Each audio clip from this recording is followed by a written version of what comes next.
Welcome, welcome, my noble thespians and my happy troop of theater trolls.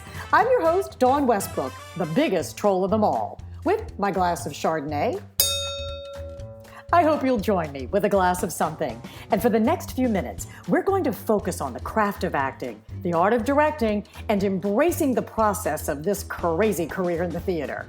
I have some wonderful interviews lined up in the coming weeks, and this week is no exception. But first, this week's podcast is being brought to you by the Martha Hill Newell Playwrights Fund, whose commitment is to both local and national playwrights, and holds the belief that the relevance and vitality of American theater depends on the continual infusion of new works.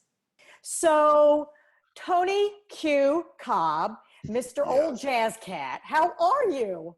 I am well, trying to survive the pandemic, adjusting to this somewhat new world that we're in. But other than that, can't complain. I'm blessed. And it is so good to see your sweet, sweet face. We met back in the 1990s, right? Early? Yes. We worked Mid-90s.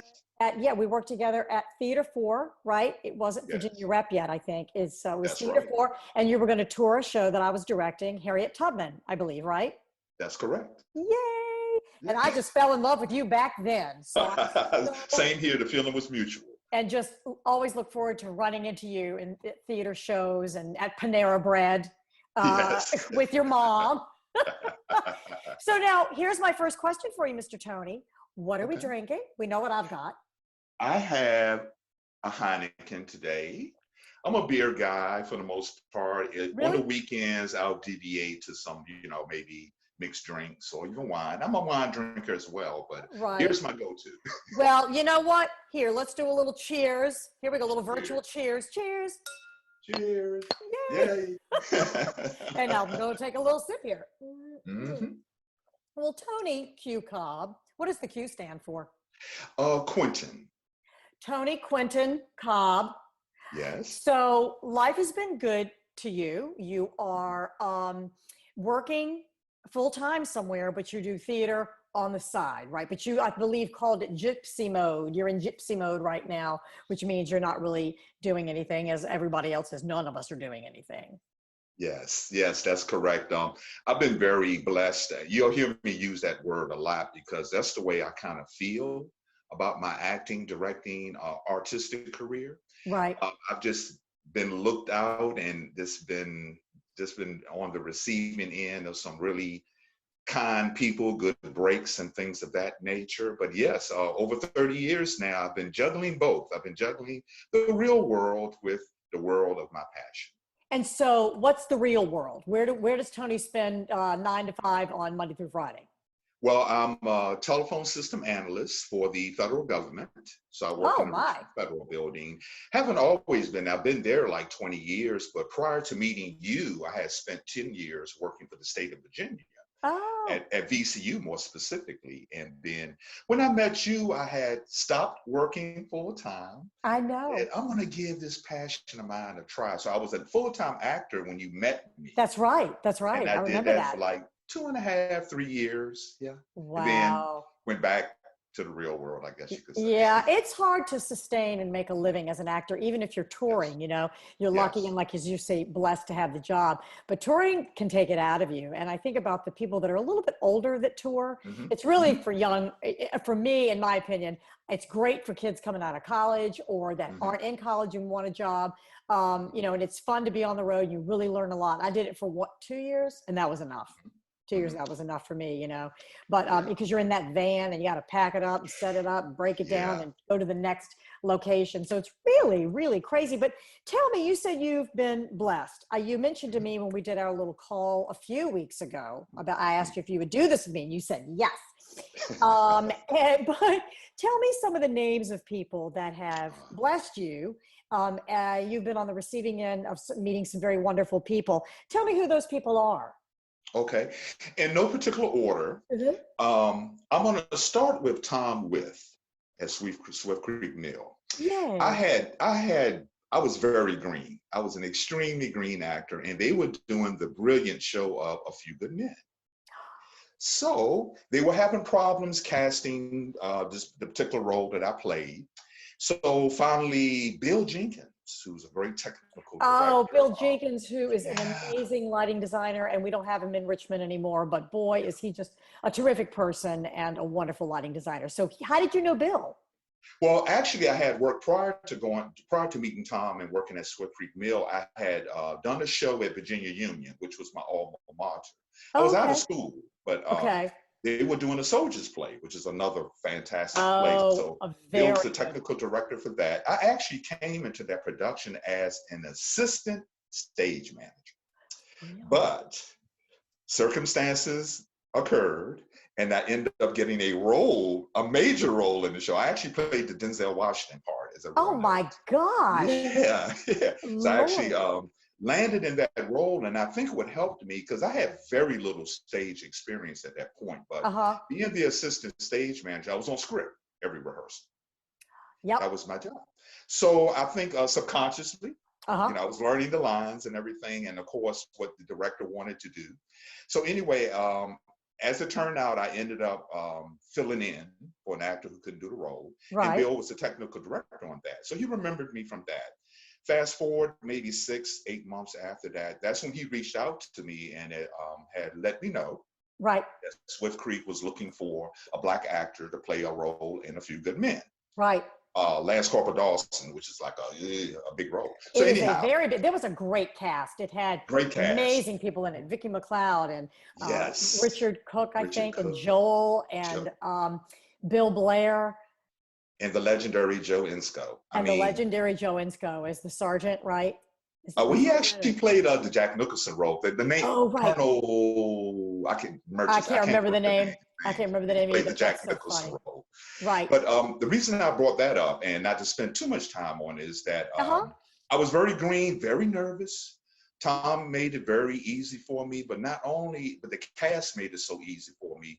So I kind of viewed that particular production. It was a very long run too. I think we ran almost 2.5 months, maybe. Right. That was like my education What, and of to see learning. that the process, how you learned by doing both of those productions. And then, so really Bill Jenkins is the Yeah, it was one really that Bill kind of, Jenkins was the impetus for so that. he, and you meeting the right people at the right time. So Yeah, Bill Jenkins, who was at Virginia Union for a long time, yeah, that's right. and I believe in the 1980s, 90s, maybe the 90s, Yeah. I had a one-woman show and he designed lights for that, Zelda, the Last Flapper, and he Yeah. just did a great job. And he did a lighting plot for me so that wherever I went, I could send the lighting plot in advance. And he's just a great guy, and did it for like peanuts. So Bill Jenkins, Tom Whip, who else? I love Tom Whip too. I had a lot of good experience at Swift Creek Mill myself. Exactly. Now, I do not want this to fall in the category of pandering, but Nope. Don Westbrook, when I met you at Theater 4, Uh-huh. I was a little bit more confident, because I had done A Few Good Men and a couple other shows, but this was my Right. first time being a real full-time actor. Oh. And I had done a tour prior to meeting you. Billy Dye was actually the director of that one. Yes. But when I Yes. met you, I learned that theater could be fun. Oh, Tony, that's so Yes. sweet. It should be fun because we ain't doing it for the money. Yeah, for sure, for sure. I And just you were had, a fabulous director. You had a great vision, made us all comfortable, taught us to show very well, and so we could take it on the road. And yes, I'll definitely include you. oh, And I am kind of going in chronological order, so maybe this is yeah, helpful. So good. from there, I would say the next person that was very instrumental in my life, and he's probably the number one, is Derome Scott Smith. Right. Love Derome. Wonderful actor and director. Yeah, and he was a disciple of Ernie McClintock. So I never worked directly under Ernie, but kind of vicariously worked under Ernie through Derome. Right. And because he had pegged Derome to kind of like be his torchbearer. Yes. I think Ernie got sick. Didn't he get Yeah, cancer? Ernie's health was declining.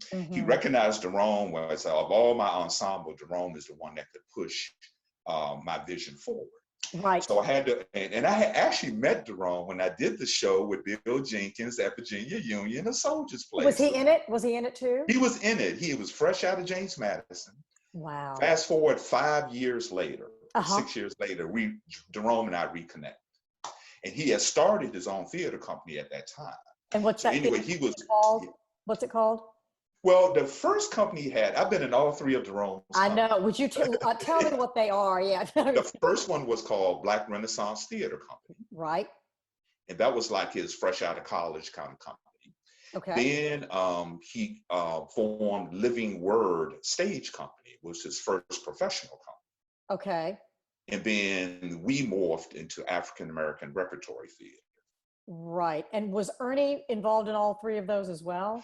Not directly, but again, because of the information and the wisdom and the vision and the technique more specifically. That's what I want to get into in a minute. That's why Yeah. I'm asking He you had all taught Derome, the technique he had taught Derome. So I felt like I was learning from Ernie, even though I was a different, body. Sure. Teaching. Yeah. Sure. So when you were in a cast in a show, let me ask you this first, were there classes to learn this technique that we're going to be talking about in a minute? Or did you just learn by osmosis in rehearsals? Absolutely, there were classes. That was one of the things I loved about Derome. And this is going back to the Living Word Stage Company days. Right. Part of because what Derome wanted to do, and he got this from Ernie, was he wanted to form an ensemble of actors who carried a season. And we not only performed on stage, we were responsible for learning technical things and everything, selling tickets and everything, very grassroots. Right, gotcha. We called it guerrilla theater. On the ground, honey, doing it all, right. Yeah. Touring helped you with that. Yeah, one of the conditions of being an ensemble, we had to attend Saturday morning classes. I'll never forget. They were like 9 o'clock or 10 o'clock in the morning. Oh, that's cruel to do that to actors, And so one of the conditions were we had to attend Saturday morning classes, and that's where he taught the technique. It was really that's cool. awesome. But then again, like you said, you made a good point. And being in the shows and having him direct the shows and giving notes and everything, you were also learning through osmosis as well. Right. So that's fantastic. So you all as a company then had these acting classes. That is just terrific to do that. Now, let me ask you another question. Keep going with the people that have blessed you. I know there's a name that's going to be coming up in just a minute. So who else? Okay. So after Derome, which I spent a lot of years with, I would say the next person or persons that I've met, I kind of met them around the same time, first was Chuck Mike at the University of Richmond. He's a theater professor over there. And then Dr. Tanya Pettiford-Wade. That's the one. That's the word I was looking for. I met them. And prior to them, I also had met Margaret Joyner and had worked with her as well. But Chuck and Dr. T, as she's affectionately known as. Yep, Dr. T. And Dawn, I really thought I was bad. I really thought I could do. I had been acting for 20 years. I'm like, I got this. I've been in films. I've been on TV. I've been in plays. I meet Chuck and Dr. T, and it's like I'm a freshman in college. Yes. Yeah. So what did you do with her that you got to work with Chuck and Margaret? How did you get to be there? Is it Heritage Rep? Well, no, actually, no. I worked with Chuck and Dr. T through the first time I worked with Chuck first. We did a play called the African American Theater Company Presents Richard III, which was based on a true story. We did it at University of Richmond in 2009. Right. I think I sent you a couple of photos. You did. I did. Yeah. You did. The pictures were fantastic. I love them. I'll post them on the Facebook page for all the listeners to see. Yeah, and the late great Eric Dobbs took those photos. Bless his heart. So I met Chuck in 2009. So I knew him first, and he just had this, I don't know how well you know Chuck, if you've met him, but he's this really tall, cool, regal kind of guy. This African accent and everything. Very much so. Yeah, he really carries a presence. Yes. Yes. So he was the next teacher. So I worked in African company. And then a few years later, he and Dr. T joined forces to present James Baldwin's Blues for Mr. Charlie. Oh. And we did it as a stage reading first. Where?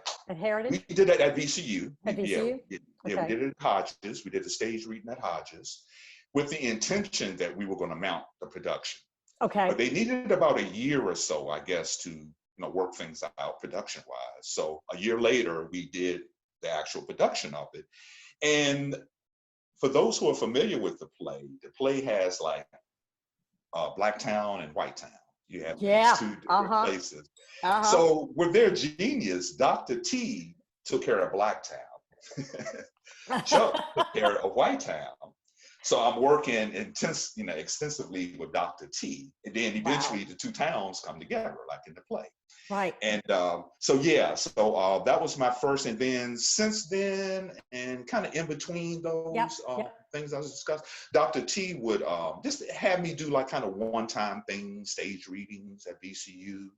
I participated in Voices for New Works that Spark does. Yes, wonderful. Spark is, Yeah. for those who don't know, the School for the Performing Arts in the Richmond community. And it's for kids, I guess age, I don't know, like maybe 6 up through 12th grade. And Yeah. then you said Hodges Theater, that was named after Raymond Hodges. It's the big Yeah. theater at Virginia Commonwealth University, the late Okay. Raymond Hodges, who's just wonderful. I just wanted people to know that. Now, would you please say Dr. T's full name again so we can get that nice and clear, because she's an amazing woman. And today's her birthday. Well, okay, Yeah. we're going to sing it right now. Ready? We're going to sing it. Okay, ready, 1, okay. 2, 3. Happy birthday to you.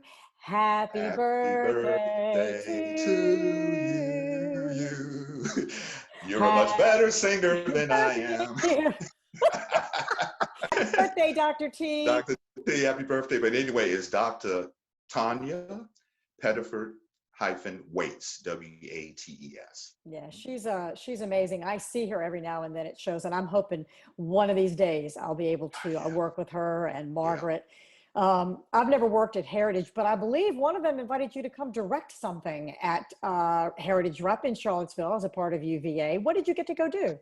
Well, actually, it's the Heritage Ensemble Theater Company. Oh, Heritage Ensemble. Not the one in Charlottesville, but it's a professional Black theater company that Margaret Joyner formed here in Richmond. Oh, so it's Heritage Repertory, Yeah. but it's not Heritage Rep because they both have the same name. Very confused. So Heritage Rep is at UVA, University of Virginia, and that's like a summer thing that they do. And then is it in Richmond? The one here in Richmond is called Heritage Ensemble Theater Company. Okay, I need to write that down. Yeah. Okay, ensemble. Now, so that's a fabulous list. I didn't know you were going to mention my name, and but I'm thrilled that that's what you remember, that I was the one word, I guess the keyword would be fun. That's fabulous. I'll take it. So talk to me about this, Ernie McClintock, Derome Scott Smith. Part of this podcast is about process and how we get to where we want to be before the audience sees us. And then every night in front of an audience, how do we make it real? So I believe you have a technique that I've never even used. It's called like jazz. It's called jazz actors technique. Right. Jazz actors technique. Okay, so jazz actors technique, can you describe that and give me an example? Okay, well, jazz actors technique, by virtue of its title, allows freedom, and not to be confused with improvisation, but it allows freedom, but is very contingent upon the work of the ensemble. Okay. So what the jazz actor technique wants you to do is, like, if you and I are on stage, and you drop something or something falls off the table, not in the script, but you just drop something off the table, that I just kind of naturally react and pick it up or whatever, and we just keep it moving. That's a very basic example. But what Ernie wanted us to do was he wanted us to challenge ourselves as actors. He didn't want us to just, okay, this is what's on paper, these are what the notes say, you know, this is that. He wanted us to experiment. So not necessarily use, experimental theater, not necessarily use all of the playwrights. I know some directors that will mark out in black the playwrights blocking. I used to do that. I don't do that anymore because I've had too many friends that are playwrights and go, we put those in for a reason. And so he wants you to get away from that. So there's nothing in your head so that you can truly live in the moment. Just like, because you and I have, when we first met in the 1990s, something very much in common. We both are lovers of jazz, and you have a radio show we'll talk about in a minute, but I don't listen to anything but jazz and classical music. Jazz is just any kind of jazz, right? So Charlie Parker to Boney James, just give me either one. All right, so now talk to me a little bit more about, so then if Ernie wanted you to take it further, what did he want you to do? Well, what he wanted us to do, he basically gave us a set of rules. Give information about the character. Mhm. That was one thing. He said, well, the actor's primary job is to give information about the character. Give information about the character. Yeah, about the character to the audience. In other words, if your character is a kleptomaniac, for example, Okay. somewhere in that scene, somewhere when you're on stage, you better let the audience kind of see that that's in your nature. Okay. Even if it's not in the script. So give information about the character, but more emotional information. Maybe that wasn't a good example, but more emotional information. He was very heavy on script analysis. One of the major things I learned through Ernie and Derome was not only study your lines, but study the lines that other actors are saying about you.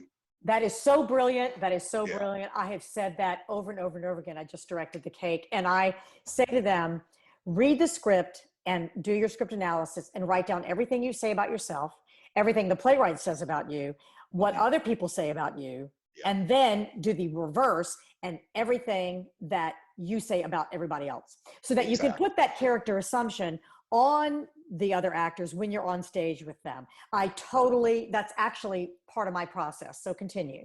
Good, wonderful. And then another thing that he had us do was understanding the environment. Mm-hmm. For example, he really wanted us to be in the moment, or be in the environment. I know these sound very cliche and actors hear it all the time, but if we're in Alaska in the middle of December and you entered the scene, you need to act like you just came out of a cold environment. Right, exactly. Things like that. Sure. So the environment, like I said, give information about the character, the environment, the script analysis. Mm-hmm. And the thing with jazz actors that I have to be totally honest with you, when I've worked with actors who are not down with the technique or whatever, it can be sometimes a little discombobulating. You know what? Yes. And that's what I want to talk about too, is that when you have a process, it may not be the exact same process as somebody else on stage is using. So tell me about the technique a little bit more, and if you work with people who don't do it. Yeah, he gave us the liberty of changing. And I think that's the thing that may be a little disconcerting with other actors who are not familiar with the technique. Like, we can lock down a show and this is the way we want to do it and this is how we want it to look. But during the course of a run, he trusted his actors enough to the point that not major serious changes, but for example, if I normally would walk in the scene and take a seat at the kitchen table, if on a particular night, I wanted to come in, instead of taking the seat, I just wanted to rest behind the chair. Right. Stand behind the chair I would have to have a reason for it, not just doing things to be doing it. Right. So it was very important for the other actors not to be thrown off. Yes. By that. So that was part of something that he really instilled in us about being, don't be afraid to make adjustments or changes. Right. During a run of a show. That's interesting to me. I'm going to have, Rusty Wilson, wonderful, talented Rusty Wilson, and Lane Satterfield, both directors, both really good actors as well. Rusty started Company of Fools, and they started here in Richmond in a garage. He started it, and they had a company as well. And I don't know exactly what they call it, but basically it's very similar to what you just said. And they can come on stage and kind of bring something on that they didn't bring on before. If you want to kind of keep the moment real for the other actor on stage, if you don't usually come on drinking with a drink, you can have a drink, and it forces them to be in the moment too. Exactly. I've heard stories about Rusty doing the same thing. For me, as a director for comedy, I definitely like it to always be the same, because I think a comedy has got a very specific rhythm. Speaking of musical rhythm, that it's got a rhythm that you've got to stick to. The audience will tell you whether it works or not, right? If it's comedy. But I think that the technique would work really well in rehearsal process. Right. But once you open, for me, I've never done it because I'm kind of a stickler for keeping it the same, but keeping it fresh. That's kind of for me, how do we do that?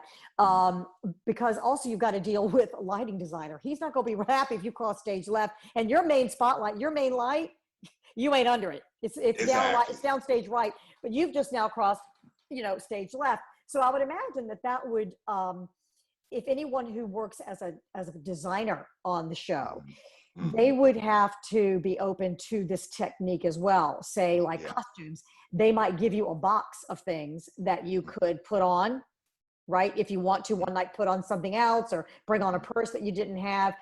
Sound is going to have to stay the same every night though, right? Right, Got to right, give right. you got to give sound and stage management their cue, but anywhere between lights up and lights down in a given scene, you have the freedom then, just like a jazz riff, that you can Yes. play within that. Here are the Mm-hmm. chords, right? Here's the Mm-hmm. chord progression, but you've Right. got free reign like a saxophonist or a trumpeter, or Mm-hmm. speaking of Charlie Parker, do Yeah. whatever you can and just let it go and free float out of you like these Yeah. musicians do. So it's kind of like that, right? It is, and that's a perfect description because as long as you can, and I'm taking this from Bird. They said one of Charlie Parker's greatest gifts was he could do, like you said, he could improvise and go here and there, but he always resolved it within the uh, chord structure. he did you see the movie Bird? Yes. Oh my gosh. For those of you who haven't seen it, I'll post a little something on the Facebook page about watching a trailer. I'll post the trailer onto the Facebook page for ACT, because it is absolutely one of the most fabulous movies I've ever seen. I loved it. Yeah. But yeah, he did. He was known for that. And the other musicians on stage, if I remember correctly, when Bird was playing, they'd like look, and he was like big time druggy, like big Yeah. time cocaine and heroin. And it was Yeah. very sad what happened with him. Yeah. But yeah, but they would just stop and look like, how in the world is he going to bring this back home? And damn, if he Exactly. didn't do it every time. Bring it back Every home, honey. time. Bring it home. And then they'd all be, okay, here we go. Yeah. And there was another movie just recently that was up for an Academy Award about the drummer. I didn't see that because I believe J.K. Simmons may have won supporting actor. He did. Yeah, I never saw that film though. It's not called Percussion. Whiplash, and amazing performances, like you said, J.K. Simmons That as means, the yeah. teacher who was abusive, and the young actor Andrew Neiman as Miles Teller. Unbelievable what he put them through, but kind of amazing. And that's all music. So I'll put that one on the Facebook page as well in case anybody wants to take a look at that too. I just clicked on one of your pictures of your shows. Okay. So that's fantastic. Tell me about an experience of working with someone who doesn't do that. Do you have to kind of prep them? This is kind of my training. It's not Stanislavski. We're not talking Strasberg. We're not talking Udo Hagen. Now, I will say though, the Derome and Ernie McClintock script analysis is exactly the same as Stanislavski was very much into. Why does the playwright have you coming on stage right now? Exactly. What are you doing? And Udo Hagen, Right. Stella Adler, really know how to, are you going to be tying? You have the freedom to tie your shoe if you want, you have the freedom to. So that was, and script analysis, very much, who are you? What are you doing? And why do we have you out there at this time? And so that's very similar, but go ahead and tell me about, hang on one second. DL, you worked, he was in Sideman with me. And so you've worked with DL, right? Oh, a lot, a whole lot.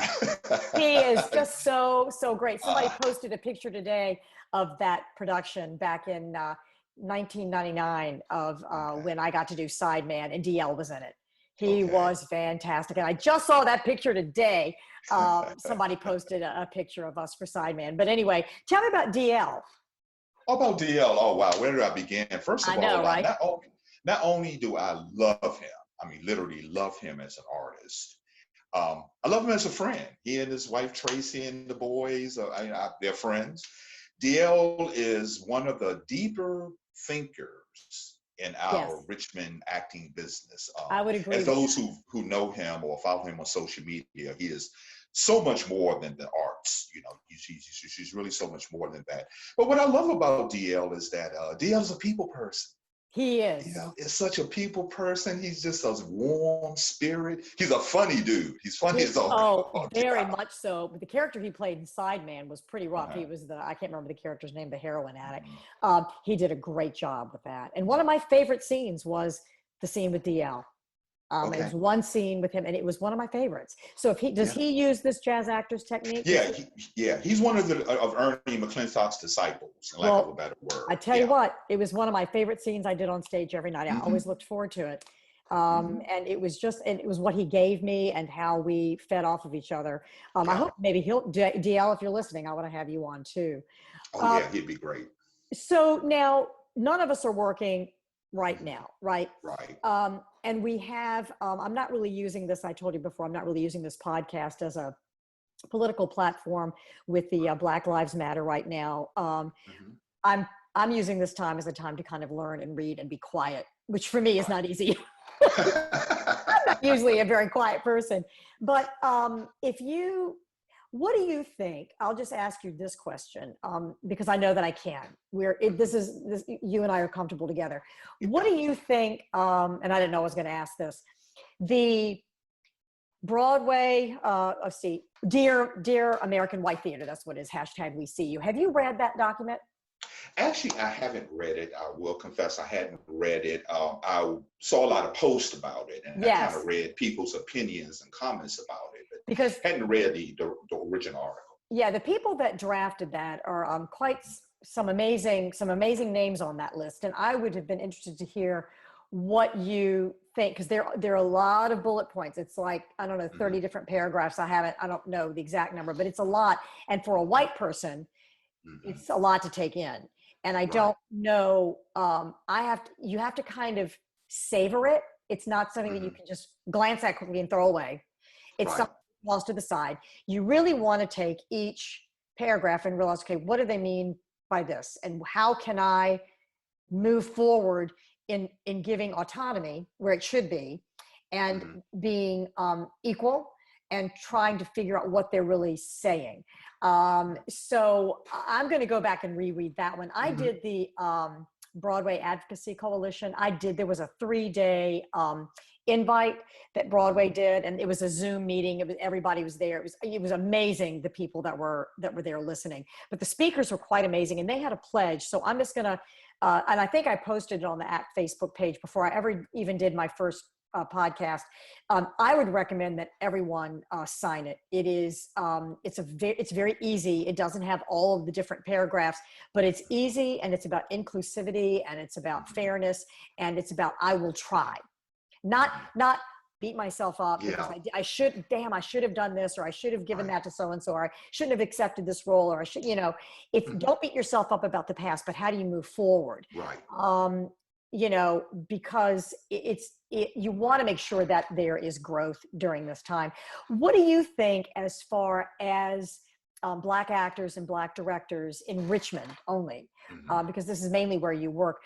What do you think the Richmond Theater could do differently to move forward in a positive way, keeping in mind the Broadway pledge and then the Advocacy Coalition? What do you think could change or needs to change? Oh, that's a great question. Thank you. That's why you make the big bucks. I'm just kidding. I didn't know. Yeah, right. Yeah, I'm making big bucks with this. But tell me what you think. And this is kind of based on my experiences. What I have found that if we are going to distinguish white theater and Black theater, just for the purpose of this discussion, I have found that, white theater people in the city of Richmond are very fair-minded, very cool. And so I think they would be very open to moving forward. Part of that moving forward, I think, is it's the business side. It's the economic side. Right. I was going to say, what will it look like? What will be the economic side? What do you think? I know that in the Broadway, the one that the We See You, that they felt like they were being used. Look here for grants and funding. I can't remember which bullet point it was, but basically, here's the deal. We come work for you, and then you use the fact that you have had Black actors in your show, to get grants, and then we don't benefit from it. That's one of the ones that I know. Is that kind of what you're talking about, the economic? Yeah, that's what I'm talking about. And to be honest with you, I don't, and you know, that very well may be occurring here in the city of Richmond with the major theaters, but I don't sense, because I know the people who run these major theaters, who founded these major theaters. I don't think it's purposeful. I think, you know, it's more of we have this system in place that we can benefit from, so let's kind of take advantage of it. So I think moving forward, what the big boys should think about, you know, the white theater companies who, you know, have capital and audience and things like that. I think what they need to, what they could think about is, there are a couple of Black professional theater companies in this city. Yes. We could use some help. You know, Heritage Ensemble Theater Company is the perfect example. African American Repertory Theater is dormant right now. I mean, all this great work that Derome Scott Smith put into it and had to stop because of health reasons. Right. It's dormant. Those two companies in particular need to be supported, resurrected, however you want to put it, and we need their help. Right. Now, I'm not one of those people that's opposed to Virginia Rep, for example, doing The Wiz or doing Fences. I don't look at it as cultural appropriation. True, they pick those shows because they are commercial shows. Right. But I really think Nathaniel and people like that, I really think they think that these are just good shows. Oh, absolutely. Well, yeah, when you've got August Wilson, and you've done Fences before, not at Virginia Rep, but you did Fences. Yes. Who did you play in Fences? Okay, I played Gabriel. I played Troy's brother. I actually had the blessing to do 4 of the cycle, 4 of August's plays. Joe Turner's Come and Gone. Yeah, I did that twice. Great show. Fences, Jitney, and I did Two Trains Running. Yeah, I saw your resume. Did you have a favorite out of those 4? That's like picking children. I know. I think personally for me, Joe Turner's Come and Gone probably would be my favorite, because I did it twice. I did it at Virginia Union when I was still relatively new.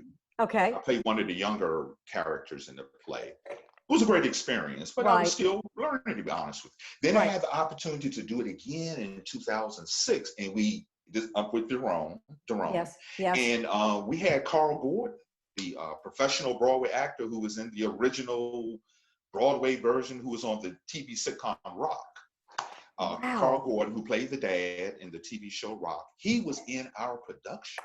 Oh my gosh. Come and Gone here in Richmond, over at Pine Camp. I mean, he had retired and had relocated to Amelia County. Yeah. Wow, I wonder what brought him down south. He's from here. Is he from here? He was born and raised. His family left and moved to New York when he was like 2 or 3 years old. But his grandparents and his people, as we say, his people are from Amelia County. My peeps are from Sanston. My peeps are from Sanston, Virginia. Yeah, so he kind of wanted to come back and be. Yeah, so he retired, and we didn't know at the time, but he was having some health challenges. Has he passed away? He passed away shortly after that production, maybe within 2 years after that production. And which one was that? Two Trains? Okay, that was Joe Turner's. Joe Turner's, right. Yeah. So when we did that, when I did it the second go round under Derome, he directed, we had Carl Gordon in the show. And that was like, you know, it's like doing a show with Obi-Wan Kenobi or something. You know, every night you're like, Mr. Gordon, you know, he called me Carl kind of thing. And he didn't mind talking about his career. He didn't mind us picking his brain. He didn't mind. And he was a very beautiful spirit, very supportive. African American Repertory Theater Company, we had an awards program every year. We had our own little internal awards program. And the year we did Joe Turner's Come and Gone, we had our little awards program. And I won for Best Actor, you know, over Mr. Gordon, over Carl. And I was like apologizing the whole time. And he said, Tony, you deserve it, man. Oh. So, how sweet. Well, congratulations on that. What are they called?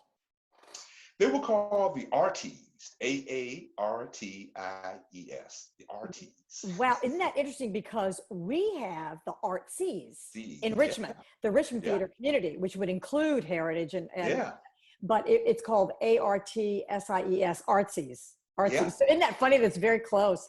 So you think more of the economic aspect of Yeah. Share the wealth, in other words, share the wealth. and the publicity. Help us be known, and don't let us be like the Space is a step big child. issue for Black Space is companies. huge. Space is a very big issue. And I'll name names if that's cool. Firehouse and people like that, they've been very cool with, Yes.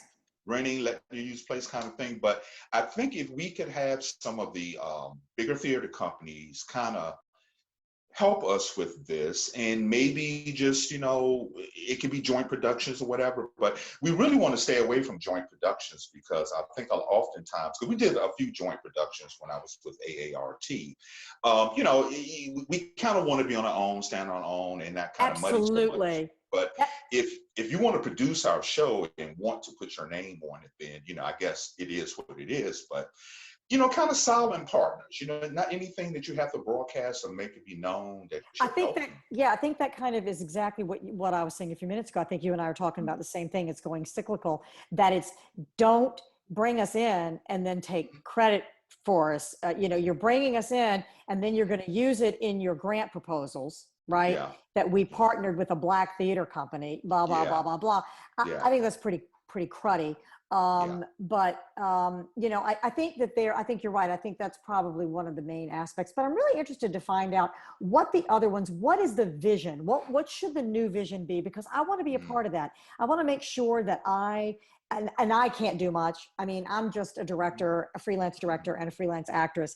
One of the things, and I think I said this to you on the phone, and I'm just going to go ahead and say it now. When I directed Harriet Tubman, and I love that you said, that I was fun and that it was great. But I would, and I think there was one white cast member, a guy, right? Isn't it? Two. It was Andrew, and it was a white actress as well. Right. Her name escapes me. Yeah. Yeah, I think they play slave owners or something like that. Yeah, different. Right. Exactly. Characters.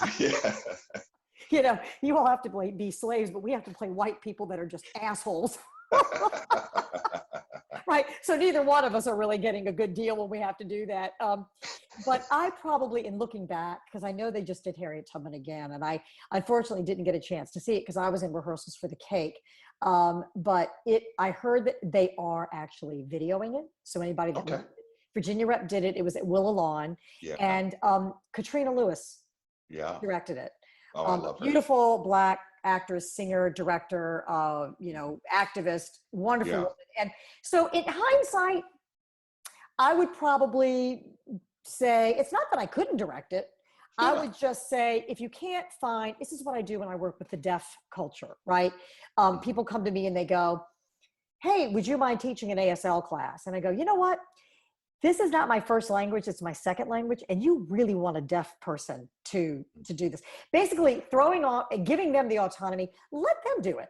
It's not about, so I would say that the perspective would probably be very different, and I'm very sorry that I missed it, but I am, Katrina and Virginia Rep, looking very forward to seeing it on video, because I think they've done an amazing job with this night, the theater, the nighttime theater, the storytime theater that they're doing for kids. And this is going to be they I think recorded 4 shows that will be shown in the fall, because they don't know if touring's going to happen. But I think they had 3 cameras running, and Matt Polson, I think, is going to be doing the edit on them. But Katrina directed that one, and I am looking very forward to seeing it. And so it's things like that I go, well, I probably shouldn't have directed that. Maybe I could have thrown that somebody else's way. But I needed the work too. I mean, I'm a poor starving too. So. Well, my theory on that, though, Dawn, is like, I have no problem. Well, let me start with this. White theater companies, again, we're using this distinction just for the purpose of this discussion. Absolutely. White theater companies are not obligated or responsible to tell Black people's stories. I mean, if they choose to do it, fine and good. But they're not. We used to say this a lot at AART. They're not obligated or responsible to tell our stories. We're obligated and responsible to tell our own stories. So my theory on that, if you are hired to, say, direct August Wilson play, my advice would be, because you are a great director, you could pull the show off, but you probably want to get like a Black dramaturge, or either at least have a lot of discussions with That's great. a Black person prior to rehearsal. Right. Bring some sense of sensibility or some knowledge with you, because Yes, your that's ability great. is your ability, and it should be colorblind, in my opinion, ability. Right. But But a like you Black say, dramaturg, yeah, someone to yeah, bring in that yeah, perspective and, you know, equanimity, and to keep it open, and that is, to work as kind of a conduit, you know, going back and yeah. forth. Because Karen Turner Ward, who, I don't know if you know Karen, she was a graduate of VCU. She was a graduate student when I was there. She's fabulous. She's down at Hampton College. She runs the theater Okay. department down there. Okay. And she's Black, right? This Hmm. college down there. And she said, Dawn, I can't talk about this. She goes, I had a white, I hire all the freelance directors, and I had a white woman come in and direct fences. And she said, I didn't even give it a blink. This was like 10 years ago. So I'm going to have her talk about that too. But she's hysterical going, look, I didn't even give it a, but I said, but hey, guess what? She was a woman. Hmm. Hired a Hmm. woman, Hmm. female Hmm. director. Hmm. And there was a Hmm. Hmm. time when there were, I mean, in my lifetime, where it was Yeah, more male yeah, predominant. Now female directors are really being used. And, you know, it will all come, but it takes a movement, right? It takes yeah, a movement, yeah, and it takes conversations. And so exactly. I'm hoping that the conversations, once we can all get together, or maybe Richmond Theater could do like a big Zoom meeting and have it Hmm. led by, you know, Derome, and maybe Hmm. DL, and get Hmm. Nathaniel on the panel, have a Yeah, panel discussion. And so the yeah. audience could ask questions. Jesus, maybe I could put that together. What should I put it together? Like a panel discussion about how we could change and how we can move forward in a positive way. I think so. I think that's a great idea. And not only just a black-white thing, but this moment that we're in now Yes, is, you know, is waking us, a lot of us up, most of us up, all of us up, however you want to put yes, it. yes. We need Latino theater. We need LGBTQ theater. We need theater to represent the fabric of this country. Absolutely. Well, we've got Richmond Triangle Players True, who, which you know, I've done takes work over. care. I love I filming know. I them. saw the picture. I Listen, love them. that was where I directed the cake. Yeah, Their whole mission is on inclusivity and yeah. diversity, and so they really bring that in, you know. And they hire a lot of female directors too. But I said to Kara, I said, but hey, she was a woman. That's She may not right. have been a That's black woman. She was a white woman, but maybe, you know. that's right. So she said, yeah, you're right. I'm going to start using that, and people question me about it. Um, Let me ask you one more question. We talked about heritage and Margaret. So I'm hoping that Ms. Joyner and Dr. T will come out and be on this as well, and Derome too. I would love that. Um, do you know Keith Byron Kirk, who's at VCU? Have you ever heard of him? Have you heard of him? I've heard of him. I don't know him, but I have heard of him. Yes. Right. And so were you in the military? Because you have a lot of special skills that were Yeah. military. Yeah, I did a short stint in the Marine Corps You back in the did. late 70s. Yeah, I was a reservist actually, but I did active duty for a year. I was a reservist while I was attending undergrad. So yeah, I did a little short stint in the And Marine what Corps. was your undergrad degree in? This is the funny part, because maybe I should have started this interview with this. I went I guess the non-traditional path. I never went to school for theater. I majored in business administration. I went to Right. graduate school and got my MBA. We didn't even have drama in my high school or anything, but I was always good at public speaking. So anyway, but Right. no Right. theater, no drama. So I'm like the Morgan Freeman of Richmond, maybe, hopefully. But I actually came into acting. I was 32? Yep. Yeah, when I joined Richmond Community Theater, and Right. the rest is history.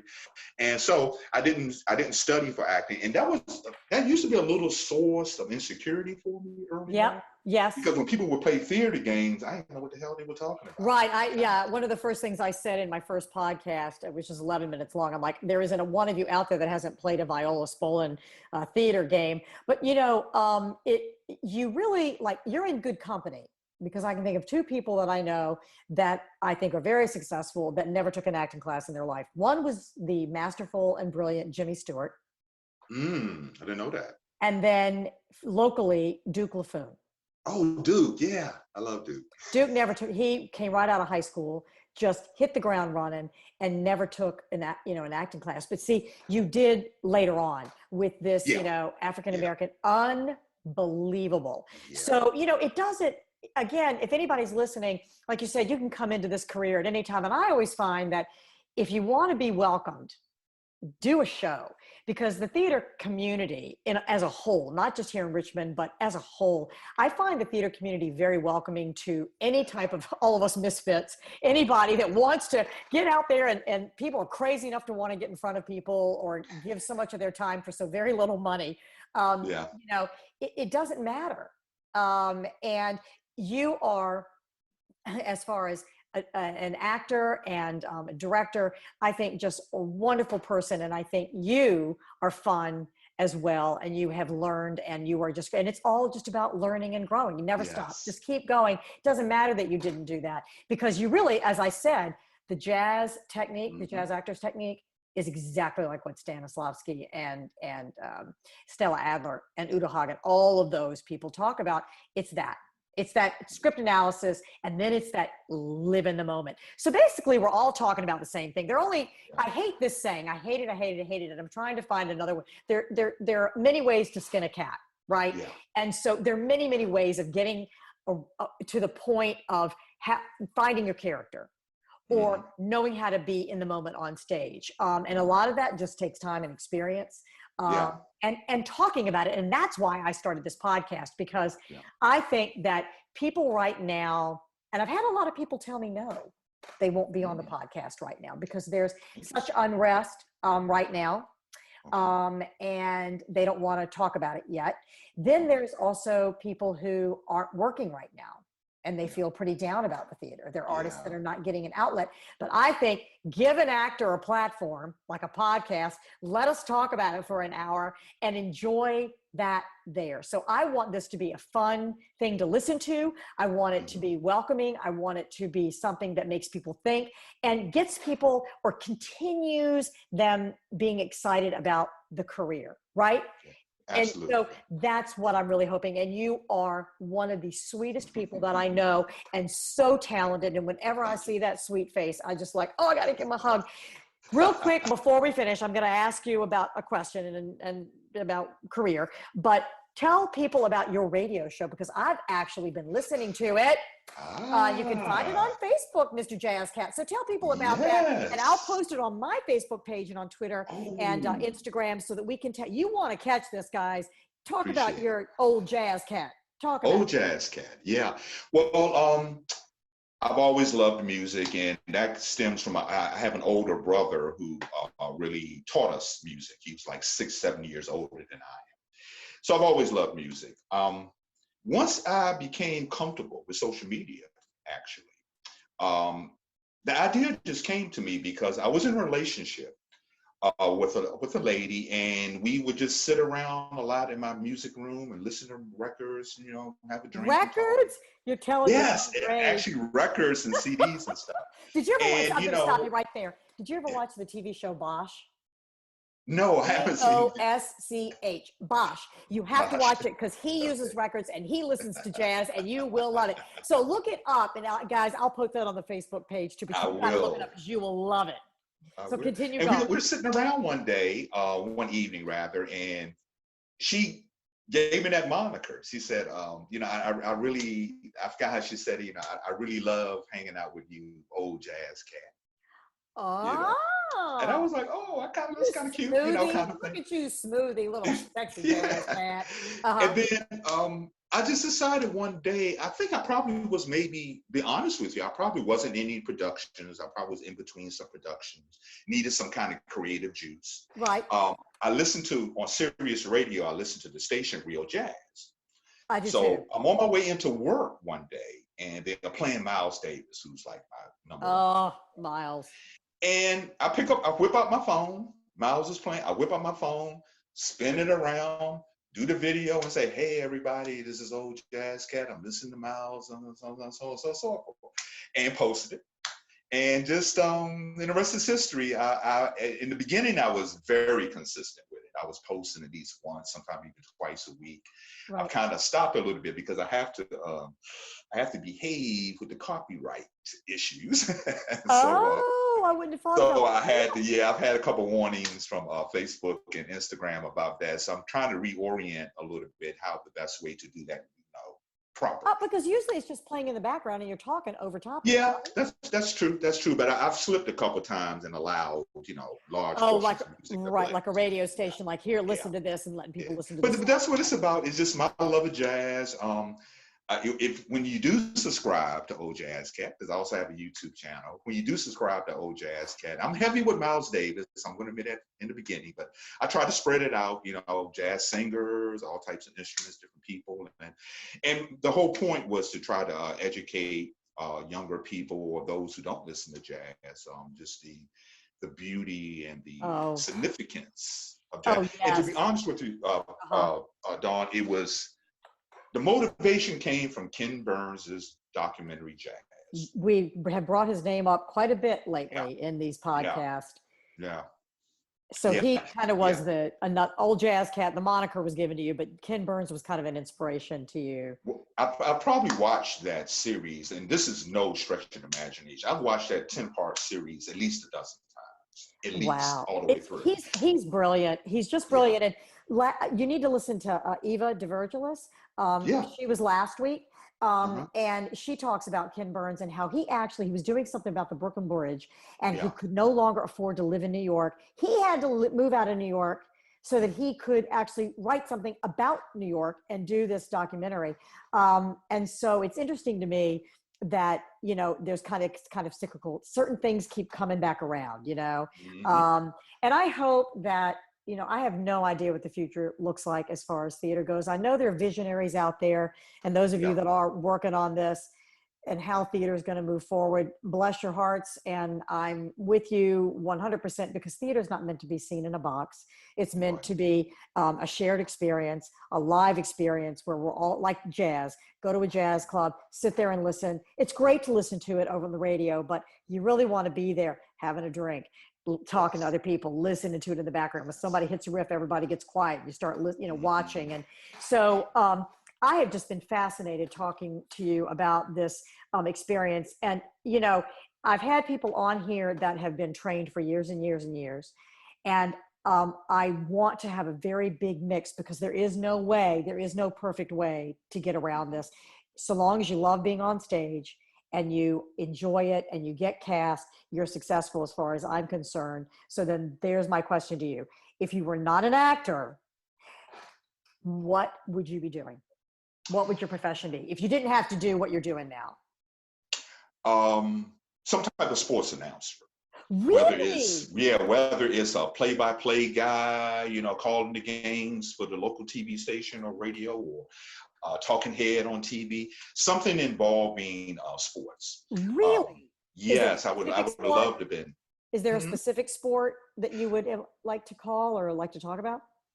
All of them. I want to be one of those kind of, I think like the guy Mike Tirico. I'm just calling out a name. He calls everything from golf to NBA basketball. Can you, I'm putting you on the spot, but can you give us a little sample of what you'd sound like? All righty. Make it up. All righty. Let's see.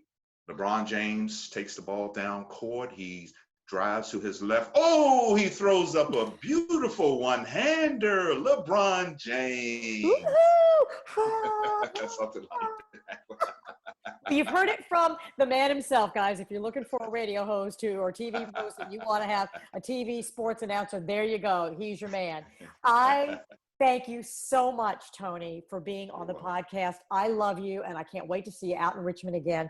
And thank you for talking about this. And Derome and DL and Dr. T and Margaret, I tell you what, I'm coming for you because I want to talk more about this, right? Yeah. So thank you so much. And I'm going to call it a podcast. Thanks for listening, guys.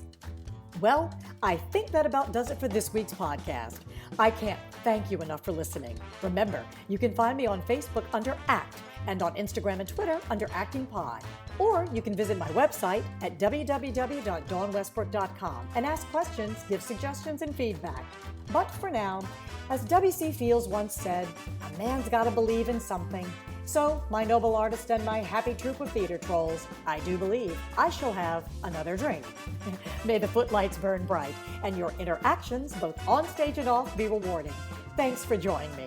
I'm Dawn Westbrook, your host, and this is ACT. This week's podcast was sponsored by the Martha Hill Newell Playwrights Fund.